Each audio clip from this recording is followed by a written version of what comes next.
Hi everybody, so good to see everybody. I'm so excited. I'm so excited for today. Hi Laura, hi Gabby, Andre, Jess. Last time we had technical difficulties, so let's hope that that's not the case today. Hey Sue, we're gonna wait for Dr. Harper to hop on and we'll get this show on the road. Hey Janelle. Sue, you're an amazing lady. So today we're going to be talking. Well, today I'm honored to be able to speak with Dr. Harper today on, a topic that's affecting many of us, and it's hard to kind of disconnect and unplug ourselves from what's going on in the world, and so.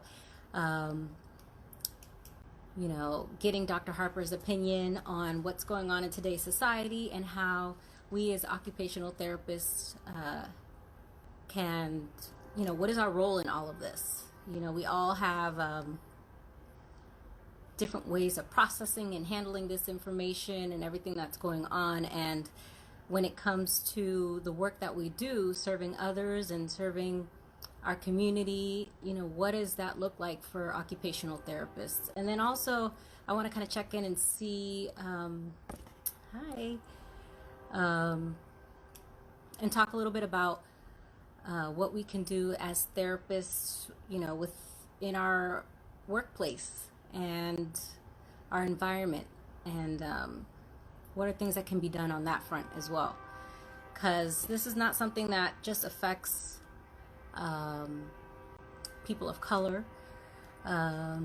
This is something that has potential and implications to affect a whole healthcare system, and we know that because of the health disparities and the statistics.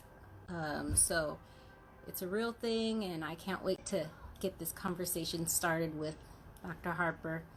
Hi, Matt. Hi, Whitney. Ooh, she's here. Let's see.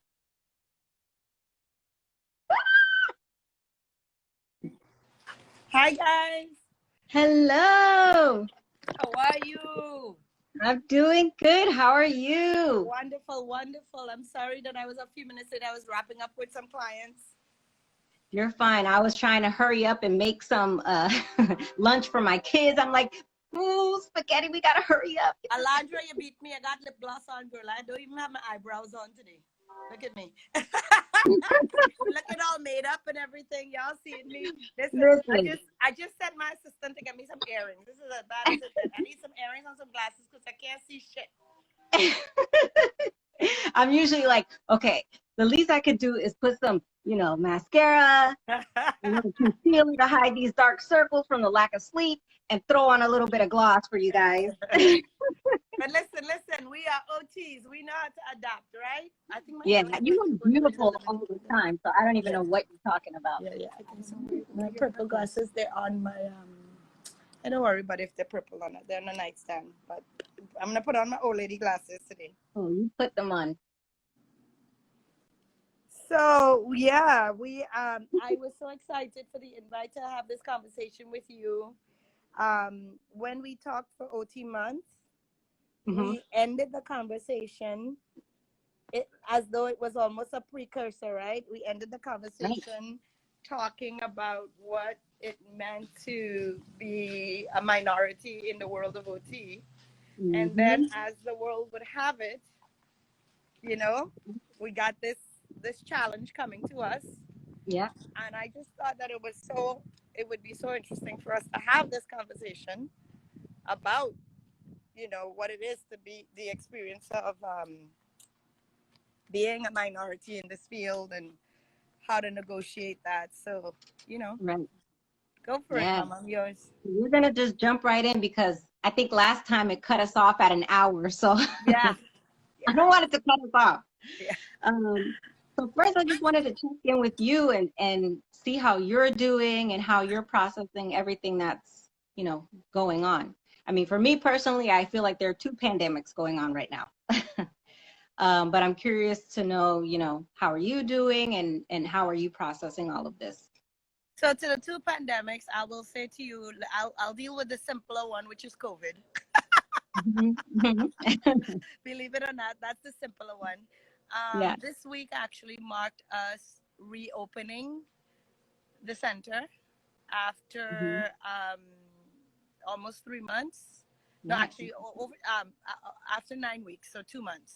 We closed on March 20th, and we reopened on June 8th, and that was something historical in terms of for therapies. We had never ever been closed, Mm. so it was an interesting experience going through those 9 weeks. Keeping the staff on, maintaining the staff, maintaining work. We made a decision not to do distance therapy because it just didn't match our model of intervention. Mm-hmm. And it was, so it was quite the challenge to engage the team Mm. distance when we were not doing what we typically do in the center, which is treating our children. But we got creative and we worked with our parents. We engaged our parents. I did a lot of parent consultations as a way to support our families who were then thrown into the role of being therapist and teacher and all of that. We did a lot of that. And we also spent a lot of that time training, studying the brain, my favorite topic in the Yep. world, studying the brain and studying how we could have a deeper connection to what we do and to support our family. So, we're grateful to be able to go back to work, and have everybody back in the new normal with the masks and the shields and the gloves and, all that good stuff. But grateful about that. And as we were going through the stress of making that transition back to work through COVID, then we got Mm-hmm. hit with this, as Right. as all of the world did. And I have to say that it hit me hard personally. I mean, yes, you see me. I'm a occupational therapist. I'm a businesswoman. I run this center. I'm a speaker. I'm all of these things. But I'm a woman. Mm-hmm. I'm a black woman married to a black man. I have black children, one of which Mm-hmm. is a 17-year-old son. Mm-hmm. And, I can tell you a difference from the top. My daughter is 23, my son is 17. When my daughter got her license, they get their license at 16 in Florida. When Mm-hmm. my daughter got her license, I had this typical fear that parents have of your your You're 16-year-old driving, right? Now your 16-year-old is in control of a piece of machinery that could hurt somebody, and you want them right. to drive and be safe. But when my son got his license and started driving, it wasn't just about him driving, it was about him being a black man driving. Mm-hmm. And I have to tell you that that was very, very fear, um, fear filling for me. And I had to, every single day, talk to myself and talk to him and remind him, know who you are. Know who you are as you're driving. Pay attention. Even I talk a lot about white privilege to my Mm-hmm. friends, to my clients. And I said, here's an example of white privilege. You get the opportunity to just teach your son how to drive. I had to teach my son how to drive while black. So I had to Mm-hmm. teach him things like make sure your hands are on the steering wheel. Right. Make sure when you stop, you say yes, sir, no, sir. Make sure you don't move too fast. Make sure you don't, you turn off your music. Make sure you look somebody in the eye. You're like, what is it for him to negotiate being a driver in this society, being stopped by a cop, having the expectation that he's going to be stopped by cops more than the Yeah. average, and really training him on how to survive that. Right. And even though you are in the society and you are raised with that awareness and you raise your children with that awareness, I think when something like George Floyd happens, you see that it's not just something that's in your head. Yep. Okay. And the reality of it shows up every now and then as a reminder for us the disparities. You know, I was a clinician who worked in New York. You know, I lived in New York for 18 years. Mhm. And I did a fair share of protesting. Like my kids now ask me, Mom, are you going out to protest? And I said, listen here. I did so much protesting in my life. You know, I've been protesting since Abner Louima, but and Eleanor Bumpers, and you know, I've been protesting when this all started 20 years ago, 25 Yeah. years ago. So my role isn't protesting anymore, but it's speaking. Right. Right. And since then, I've had the opportunity. I've been interviewed. People sought me out. I didn't even go look for it. I had two television stations reach out to me to ask me about how to talk to children about race, how to have a Mhm. conversation about race. And I Right. thought, in as much as we're having a conversation about race in the society in general, I think it's a worthy topic for us to have as occupational therapists. Mm. Yeah, I agree. And yeah, I saw that interview that you did, and I think when we remain silent and don't kind of address it and bring it to the forefront, and like let's just have these conversations and dialogues, even if it is uncomfortable, that's how we begin to grow and expand and move on from our ignorance and the things that we you know stereotyped or thought about one another. If we don't begin to have these conversations and educate people properly, how do we then move forward? How do we grow from that? You know, Even if it's just saying, pick up this book, this is a great read and I think you would learn so much from this. Or you know it's not our job to, as people of color, it is not our job to educate everybody. We don't have time for that, okay? And I don't go out of my way to educate I don't have time for that, but if someone really wants to learn, yes. then I'm willing to provide you with those resources. But I am not the end all for, And you you know, know, that's one of the things that I say. Listen, the bottom line is that as Black people, as people of color, we carry the burden of both the racism and the education, right? mhm, And you educate people not only by what you say, but how you carry yourself. So, you know, mhm, you begin with the fact, I think I shared this the last time we talked, that in Brooklyn, New York, in my cohort, there were two of us. mhm, You know, mhm. and I say it all the time. That wasn't by accident. There's no way you could tell me that in Brooklyn, New York, there were only two Black people who wanted to be OTs Right. then, right?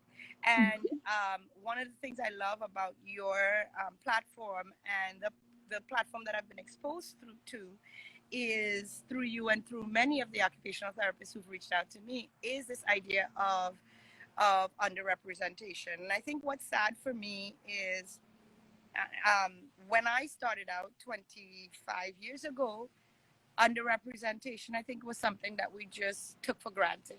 I really basically accepted that I was going to be the only Black person in a room at any given moment. You know, Right. when it came to my profession, whether it was that I was participating in a continuing education class that I was even taking, not even being the one who taught it. There were so many Mhm, times that I would be taking a class and I'd be I would probably be the only Black person in the room, or maybe one or two Black people in the room, one or two Black people in mhm, the room. Far less to be the person teaching. If you mhm, think about at the level of education, representation, how many of us are teaching in universities? How many of us are providing continuing education classes? I may not be up on it, but you guys can tell me how many occupational therapists, educators are there out there on the continuing education circuit that represent us. I right. can tell you so many times that I to this day, I go into events, I get called upon to speak, and here I am again, not only having the burden of representing um, my profession, but also my race. Yeah.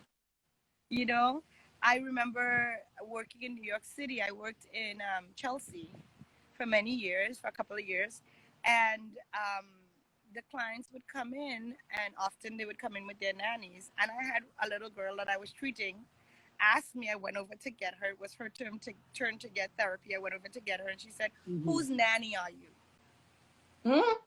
Yeah. Mm. You Bless his know? heart. You know it's not his fault, you know? Yeah. It's Yes, a, it's and it's those moments, and I can share so many moments traveling around the country because I've taught in most of the states throughout this country and all over the world. And I have multiple stories of being this person who's had to walk into a room and stand tall and face the representation. I think there's a double minority that we deal with as occupational therapists. mm, It's okay in the rehab profession. How many times you go in and people you're talking, you say you're a physical therapist and somebody knows what that is, a speech therapist and they know what that is. You say you're an right. occupational therapy, and of the three, right? What Yeah. happens? What do you get? What's that? What is that? What Is is that like that? PT? So Is that like PT? I almost feel like being an occupational therapist in and of itself, just in terms of the rehab profession, is a minority, right? They Yeah. hardly know who we are or what we do or what it means. What's that? What do you mean? Get jobs Mm-hmm. for people, right? So you got to answer that question. You got to jump over that hurdle, and Right. then once there's the hurdle of the profession, and then there's the hurdle of woman, because we're a primarily woman driven profession, Mm-hmm. and then there's a hurdle of black women. So I constantly feel like that there is this issue of having to face all of these things that I represent, Right. and you take that into every situation. And I mean, I don't know if your audience can appreciate this, but then you get to what we call that black tax, Yeah. right? Are we getting a lot of yeses? That part. Yes, ma'am. So the tax of not only having to represent my profession and myself as a woman, but then here I am as a black woman, how much information that I have, and the extra questioning that I get. I mean, some of you might have Mm-hmm. seen my Instagram post after the George Floyd situation when I said that I was angry, and I said my black skin makes Yep. me a weapon. I've been in situations. I recently did an advanced training, and I had to have someone score me. And of course, this is a select elite group of speakers, and you have to do this. You have to do a presentation to get this certification, and you're in a group of 5 people. And guess what? Surprise, surprise! I'm the only black woman there, right? Mm-hmm. Meanwhile, I'm the only one that's a PhD. Uh, Right, so here it is. I get to be there as a black woman because I'm the PhD. You get what I'm going? So there's mm-hmm. that black tax and that level of excellence that you have to show up with. Yet, and so the person who is evaluating us is a doctor, and she refuses to call me doctor, you know, and then she is evaluating me, and she says, you're very powerful when you speak. And I knew what that meant. You know what that means. I knew what that meant. you Yeah, you we know know what you that know means. that you know what that means. And I smiled, and I dropped a piece of paper on the floor on purpose, and while she was talking to me, I squatted down to pick up the piece of paper on purpose. And as I squatted down, I looked up at her. And so she was above me physically at that point. And she goes, you Mm-hmm. know what? You're so much gentler when you're in that position. She even said that to me. She says, you're, I looked at the woman. I'm like, I'm Yeah. okay. And Okay, I'm keep going. telling you, this is Because something that happened to I me feel last it year. going like this. Yeah. Okay. And so Okay. these are the kinds of things that you have to face constantly. And this is what I try to say to people. You have to face it constantly. I And just knowing that there's this burden, and there's this, I know as a black therapist who wants to represent therapy, who not only Therapies, my company, but therapy, the profession. mm-hmm, There's so, mm-hmm, my grandmother was saying, when your hand in the lion mouth, ease it out. So, it's the easing it out. It's the knowing when to say something and when not to say something. It's knowing when to. I've learned over the years that thin line between arrogance and confidence. And mm-hmm. knowing, especially as a black person, that confidence can so easily be seen as arrogant. Not just arrogant, but threatening. and threatening. I was about to go there. Thank you for that, because sometimes it's just confidence and they Mm-hmm. assume it to be a threat. And I've been hearing that since my level 2 rotations. This is 25 years ago. Rusk Medical Center. I did my level 2 rotations, and my supervisor said, "You know what? You're too confident." And I was like, "What do you mean? What does that even mean? What does Like, that mean? You're too what does that confident? mean? Do you, what the hell does it mean to tell somebody that they're too confident? Like, it's not a good Yeah, thing to be confident." And she goes, "You know, you're young and you are way too confident." And I looked at her and I said, "Would you prefer me less confident?" I'm so confused by that. I mean, personally, as a fieldwork educator, I would think that you want to empower your students and feel confident. So I'm just conflicted. Like, what does that even mean? Like, what? Yeah. And so what frustrates me as we have this conversation is that 25 years ago, somebody was telling me I was too confident. And last year, somebody was telling me I was too confident. And the only thing that I could tell you is the same about me 25 years ago to now is my skin color hasn't changed. Just can't. I just can't. Like, what does that even mean? I just don't get it. And so what I could say to you is that while this problem is grand and big for us in the profession, my advice, my support for all of you that may be coming into this profession as a minority, our be confident and educate yourself, be the best in your field. I'm telling you, it's the tax that we have to pay. It's just like, um, white privilege is real, the black tax is real. Mm-hmm. And here's what I want to say to you: face reality. While we might want to work to change it, that change is a slow moving thing. And the only way we could change it is to move into positions of power. And Right. the only way we get into positions of power is by being excellent. Yep.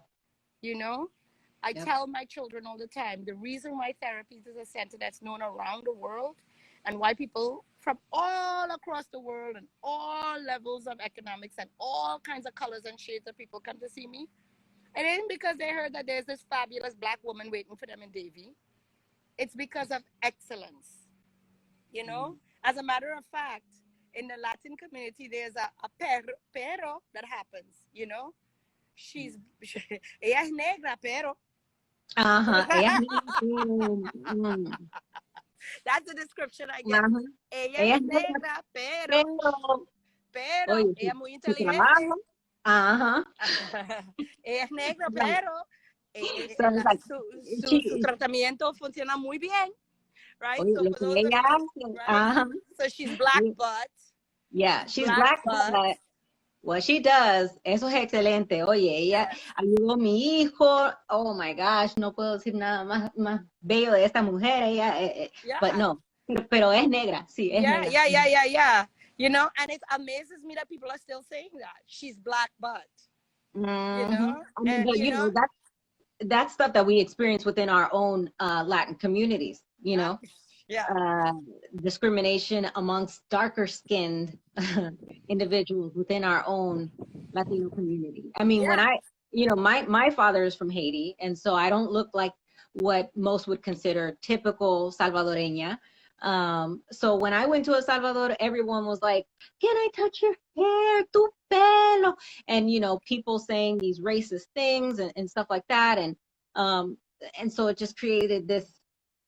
It just opened my eyes to the discrimination amongst our own people, Absolutely, and it's not absolutely. just the Latin community that discriminates amongst their own. We know that, Right, you know, right.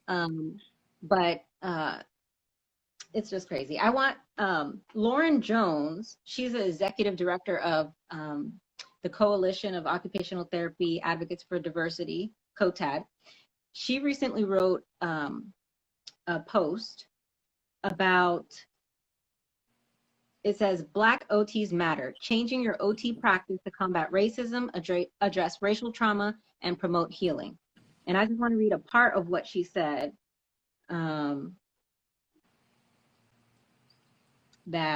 It stood out to me. I mean, the whole thing kind of stood out to me, but there's specific parts that she said, and I felt, I'm like, I need to talk about this.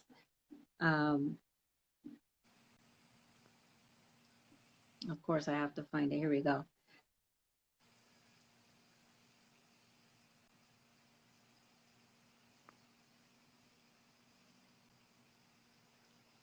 She says, if you are not an OT practitioner or anyone else out there reading this, I want you to know, and I need you to know, that I am not okay.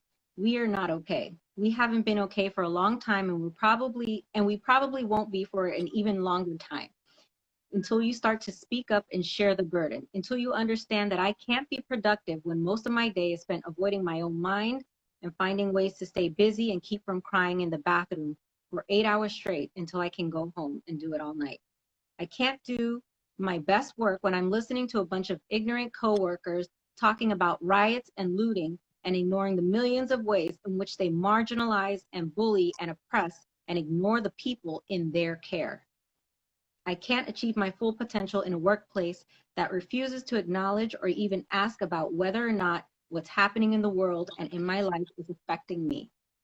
The answer is, it is.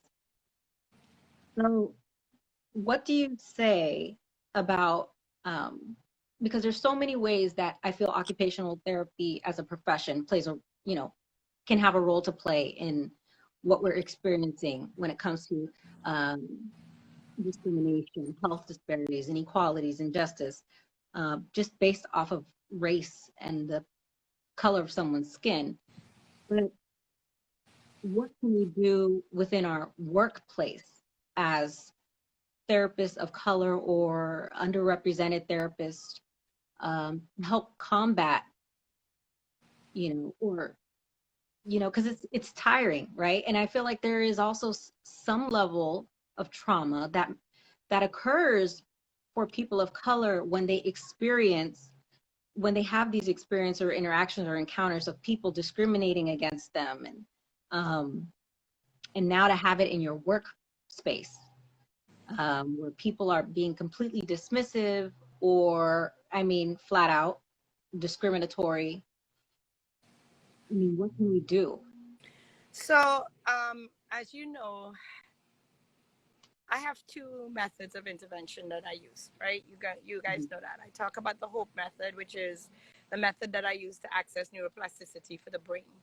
But as most of you know, my PhD is in psychology, and I created another method called the WAY method. WAY stands for What About You? And WAY is very near and dear to my heart because it's about how do you use neuroplasticity to change the mind, not just the brain. And the reason why I'm going to that, Alondra, is this. Any change that you want, you got to start it within yourself, right? And so there is trauma. And so the question is, how do we deal with the trauma that we are experiencing individually? How do we deal with the trauma? So we start with that, because for me, change happens from the inside out. So there's the inside of me, Julia, the Black woman who's experienced the trauma of being discriminated against, colorism, and all the things that we just talked about. Then there is the trauma of us as occupational therapists, right? So has AOTA put out a statement around this? I don't know, right? They did. What is their statement? What does it really mean, right? Yeah, I can tell you they put out a statement, but it was out of pressure. And I'm going to say, and my point is, and who crafted it? And whose voices got pulled into it? Yours? Mine? I mean, we know that the leadership of AOTA is not necessarily very representative of Black OTs, right? And so even within the field, some of the things that we're talking about, AOTA looking at in terms of discrimination, because one, you're talking about going into the workplace, right, which would be the third tier of how to handle it.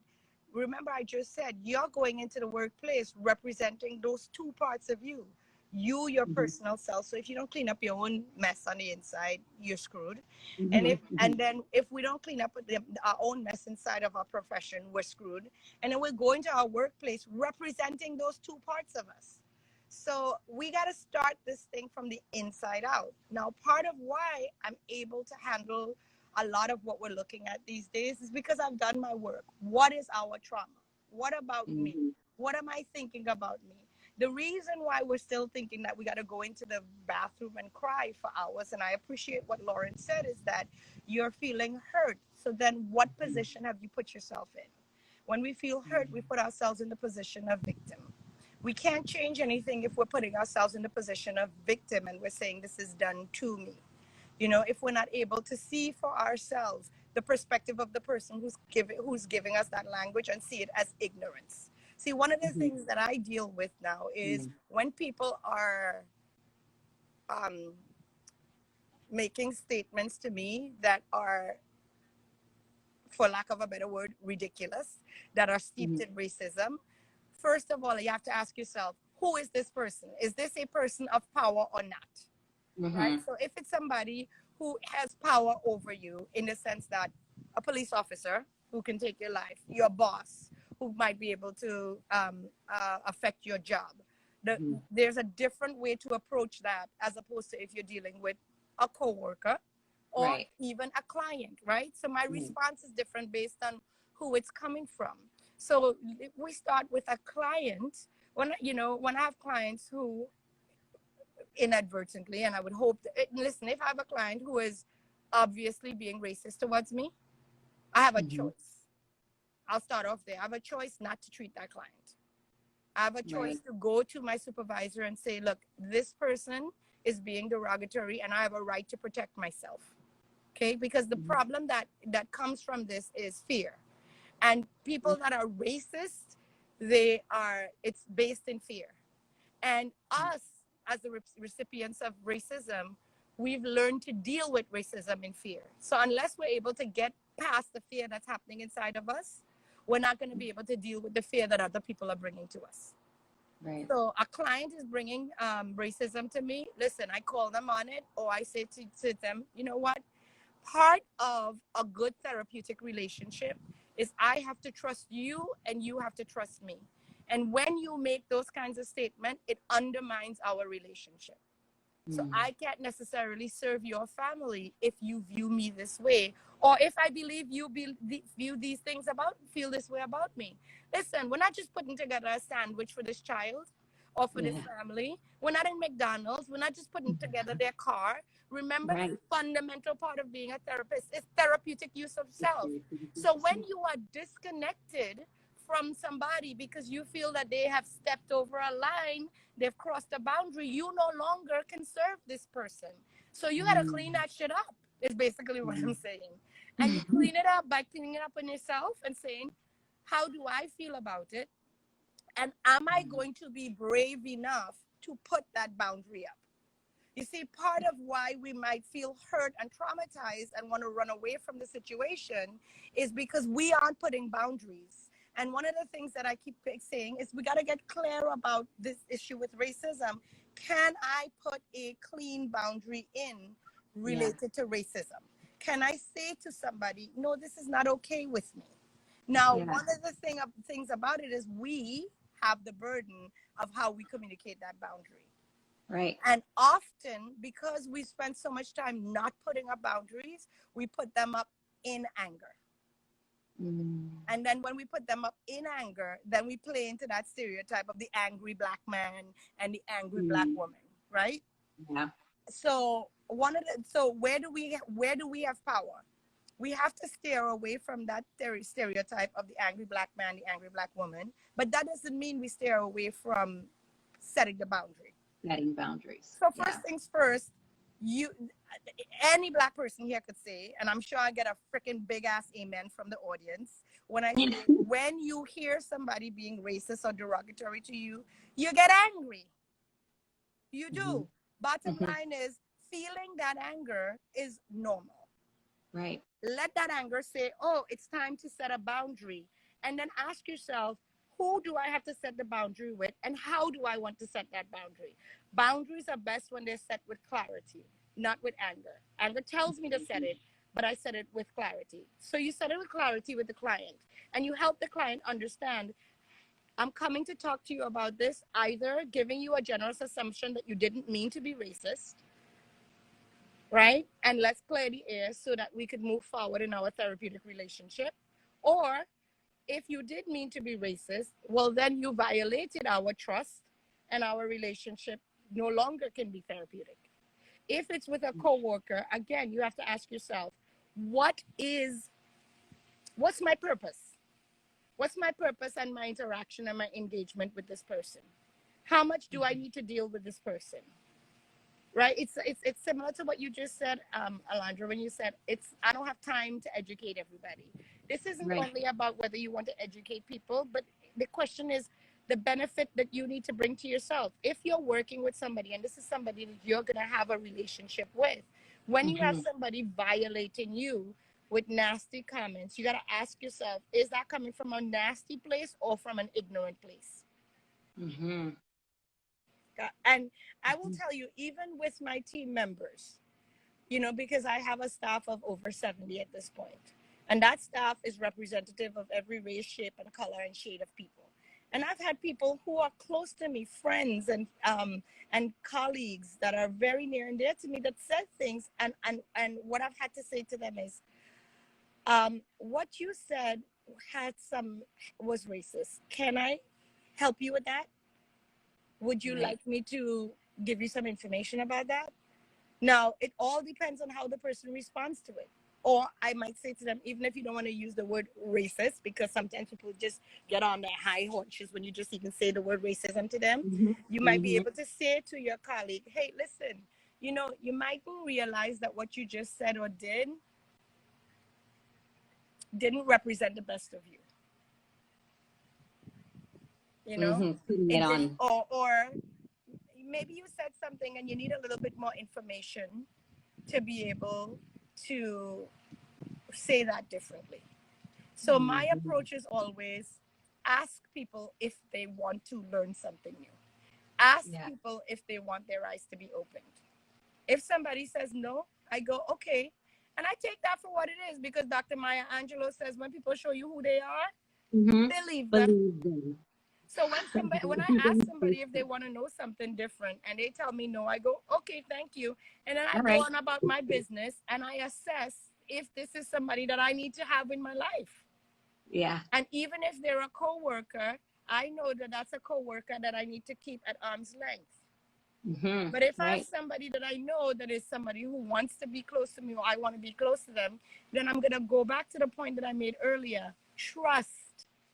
Because this is all about relationships, whether it's your relationship with your client, your relationship with your coworker, or your relationship with your boss, whoever it is that you're relating to.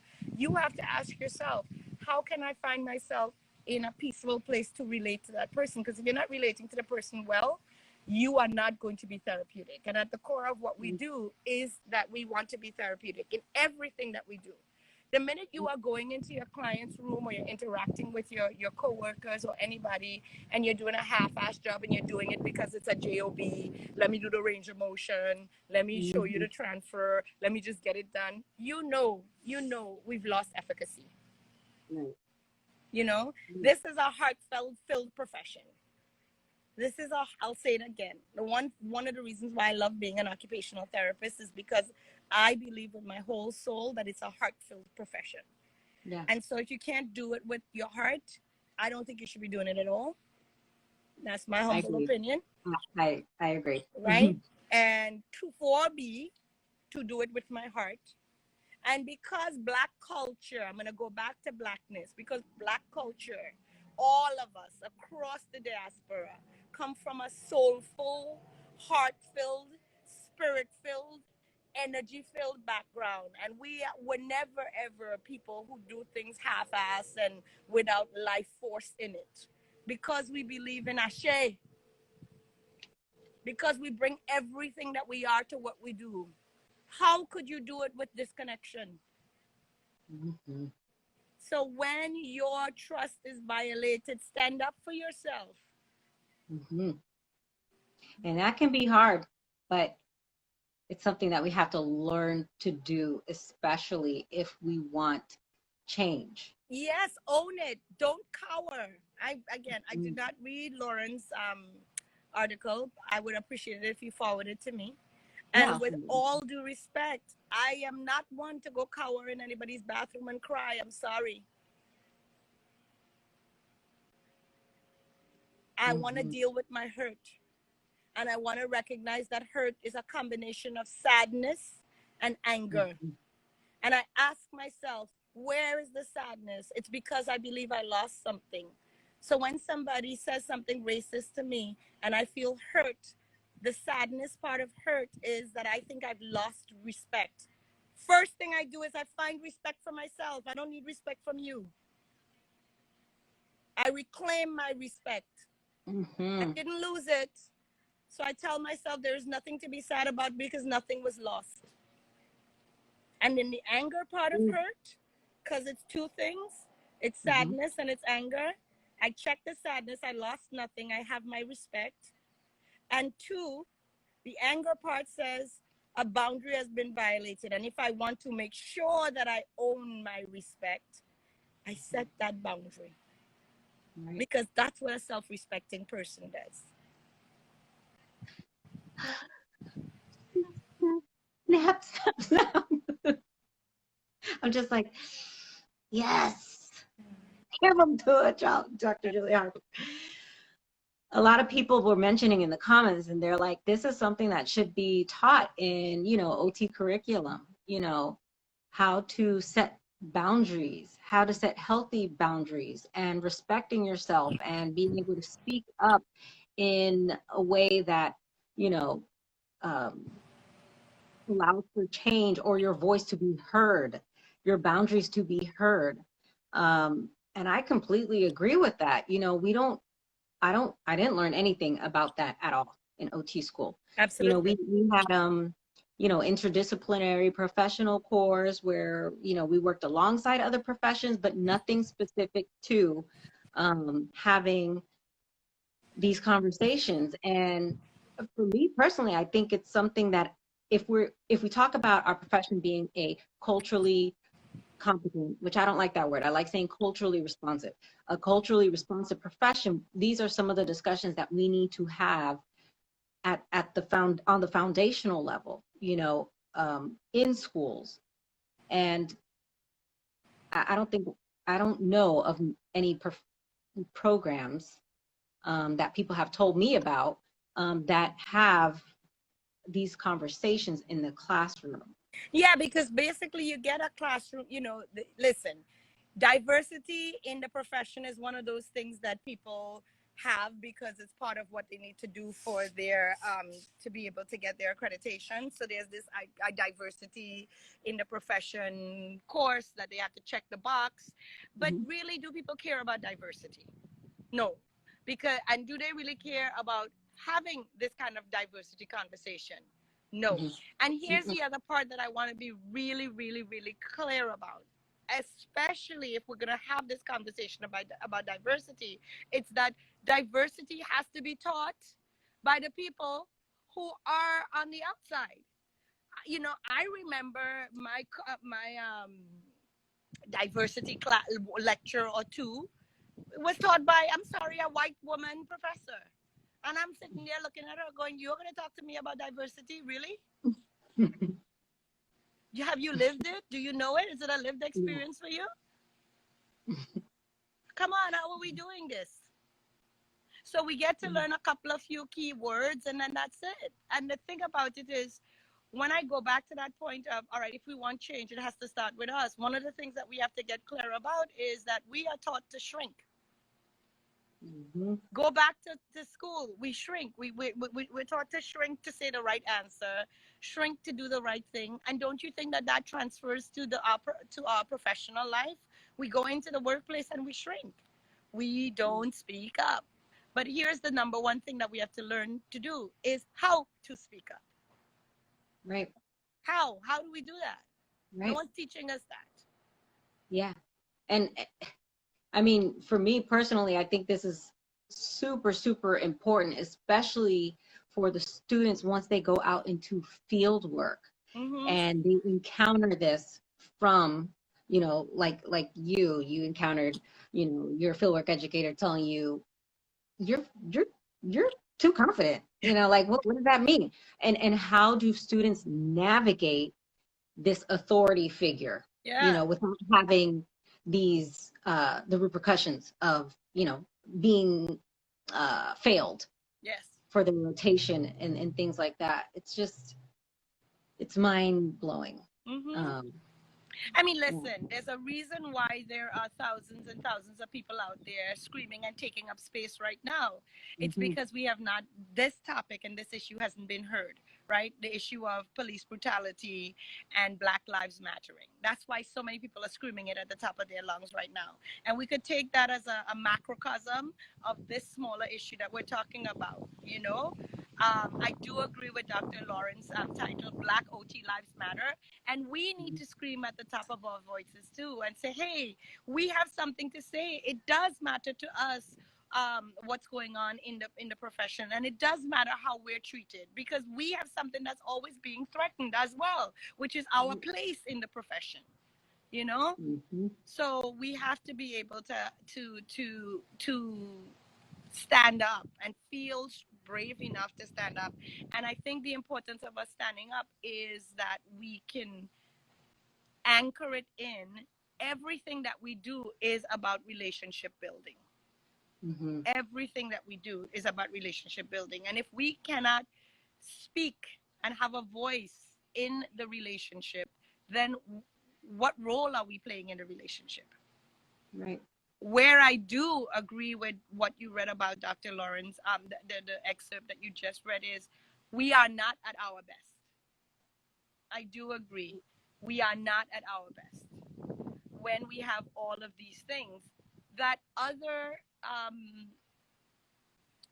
people that don't carry the burden of race and color, and even, you know, sexual orientation have to deal with. I mean, for me, think about having the sensitivity around, you know, we want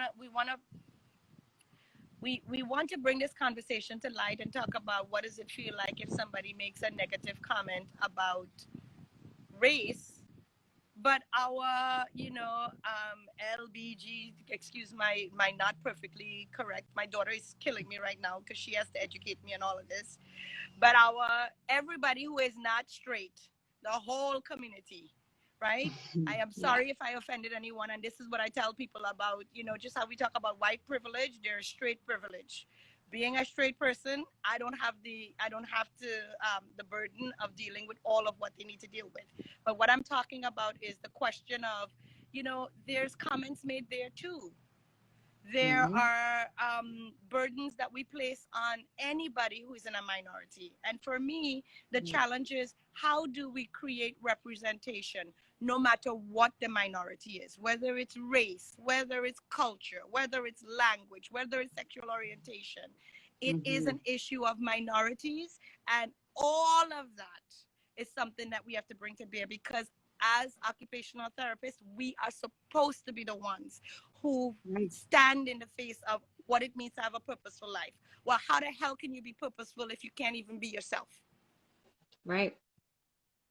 And that's what kills me, because I'm like, we're here to do a job to help and support our community, to help and support our patients and serve them and help them get back. But if we don't even believe that their rights are valid, that they're equal, that they're, you know, it's, I don't know, kind of goes under my skin a little bit.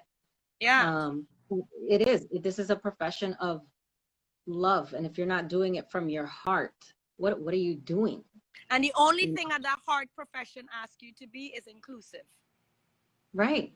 Right. I mean, we are there to serve. We are there to serve. Yes. And okay. I'm trying to keep track of time because I don't want it to cut us off. We have 9 more minutes. Anything, I I mean, you've said so much, and you've provided such amazing insight. I agree with Arame. She said that there aren't enough people of color in academia, and so sometimes it is going to be that white person teaching that class on diversity because there is no one on staff who represents diversity, and that has got to change. And that's why your excellence, being educated, representing, showing up, matters. And I just really, thank you for this discussion. It kind of solidifies my future endeavors. I'm applied for a PhD program, and I'm awaiting to see if I get in. And part of what I want to do with that is eventually go into education and start creating some changes. And I'm going to rock the boat. That's all I have to say. But all with the intention of providing and, giving back to students. Alondra, I and need you to get your profession in PhD my and go community. change AOTA. Don't go in somebody. Well, Listen, honey, I am directing your path for you, my love. Don't go sit in anybody's university. I need you to go turn AOTA upside down, and I need you to become the first Black president of AOTA. Alondra for AOTA president. That's what I'm talking about. oh my God, the pressure. That's all I'm talking about, girl. You know what? When I was in the Emerging Leaders Program through AOTA, I actually said that to Amy Lamb, and I was like, because I was looking at the wall of all the past presidents of AOTA, and white, and they asked us what our future goals was or something like that. Girl, And I'm I was getting like, a chill. You're gonna be our first Barack Obama. put the pressure on me. We have some other amazing OTs of color that are we need. I'm trying to get into AOT, and I'm like, okay, because if you put your foot in the door, then I'm gonna go right after No, you. girl, that spot is yours. Go bust it down and go sit on your throne. I don't know if they're ready, but they're gonna get ready. Any final words that you want to share with the people that are, feeling hopeless or lost? I feel like you provided so much great insight and input. And I think the first thing we need to start off with is setting boundaries. So if we can all find the courage and the strength to recognize our own excellence and what we stand for and what we represent, and start creating those boundaries, healthy boundaries. I'm going to say, this is for your benefit, and it takes some courage, because there may be some risk involved with creating these boundaries. But I feel like if you're doing it respectfully, I think it's all about the how of the boundary. Yeah, and trying to make sure you're not coming from a place of, you're not doing it in a state of anger, or frustration. Let it. I feel like the emotions are valid, the feelings are valid, but process it and then come back, like you said, with some clarity to set those boundaries. I think that's a first start. I really appreciate that advice. Any other advice that you may have? I want to, I would like to categorize this around your age as an OT. So I love to talk to my baby OTs.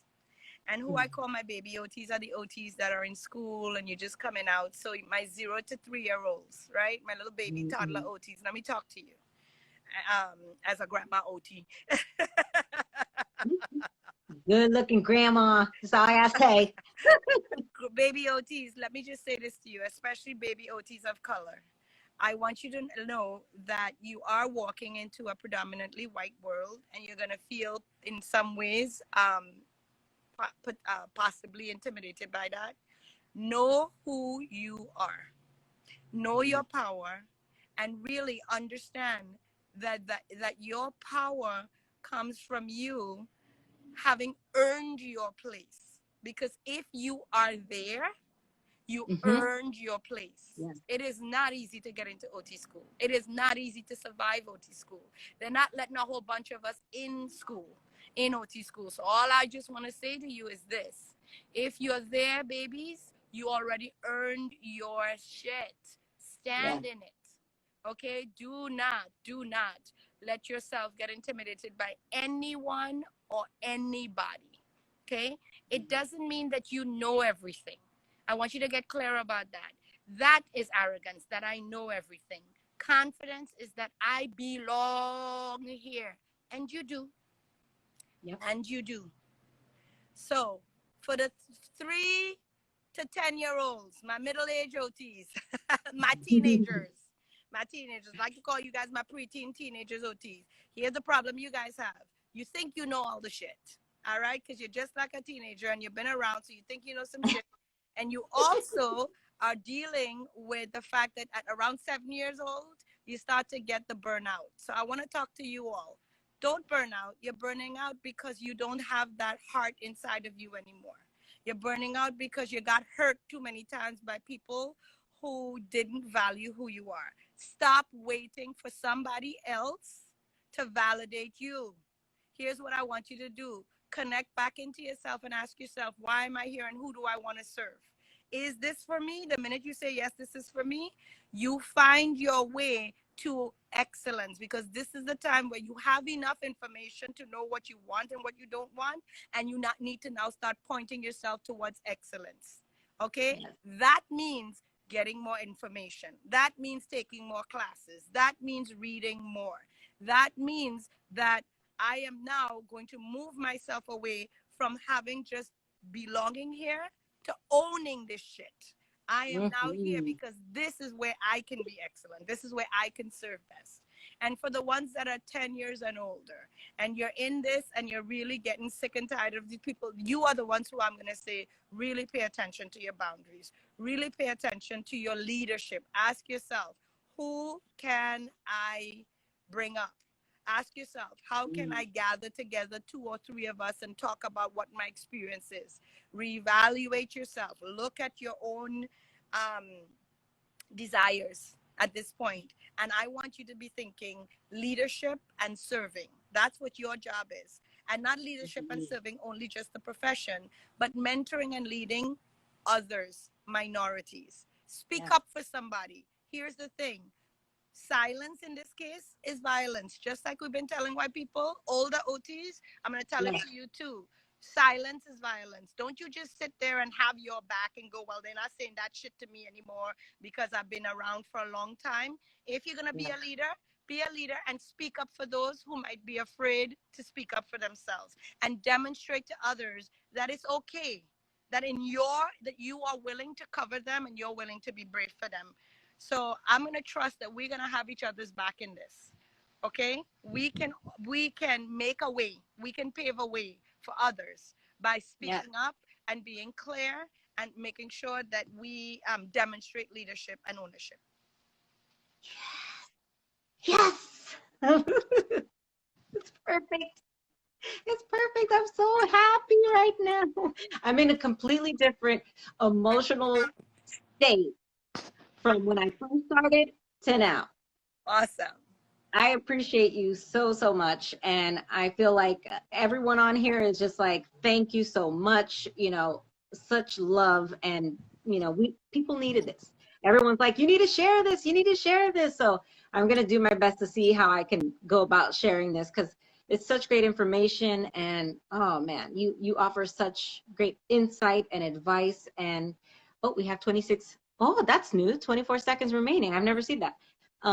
But thank you so much. I sincerely appreciate it. And I'm humbled that you were able to come on my platform and share your wisdom. So thank you, everybody, for joining us. Thanks for the invite. I really enjoyed being with you all. I love your platform. Alondra for president! Yeah, baby!